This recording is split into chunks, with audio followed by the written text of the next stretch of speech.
अन्तर्राष्ट्रिय विमानस्थलमा आगजनी गर्ने र प्रज्वलनशील पदार्थमा आगो लगाई विस्फोट गराउने आतंककारी काम समेत भयो। प्रहरीका सवारी साधन मात्रै होइन, आगो निभाउन आएका दमकलमाथि आक्रमण गरियो। यी सबै निन्दनीय र खेदजनक कार्य हुन्।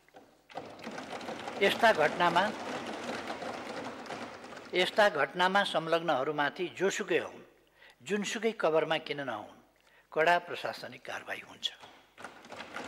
घटनाको विस्तृत विवरण उपयुक्त समयमा गृहमन्त्रीज्यूले यस सदनमा राख्नुहुनेछ।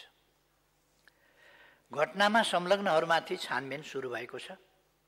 यसका योजनाकार को हुन् र को संलग्न छन्, सरकारले यस सन्दर्भमा छानबिन र अनुसन्धान गरिरहेको छ।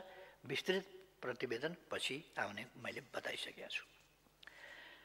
यस घटनाको पृष्ठभूमिमा करिब 1 वर्ष अघिदेखिको घटनालाई अध्ययन गर्नु आवश्यक छ। सरकार व्यवस्था र संविधानप्रति अनास्था, घृणा र भ्रम फैलाउने एउटा तत्त्व त्यसै बेलादेखि क्रियाशील थियो। मौका खोजिरहेको थियो। धर्म, संस्कृति, परम्परा जस्ता संवेदनशील विषयमा अनावश्यक टिप्पणी गरी साम्प्रदायिक सद्भाव बिथोल्ने र खास समुदायमाथि आक्रमणमा उक्साउने काम गर्दै थियो। ऋण तिर्न पर्दैन भन्दै ऋणीहरूको भावनात्मक संवेदनामाथि खेल्ने र बैंक वित्तीय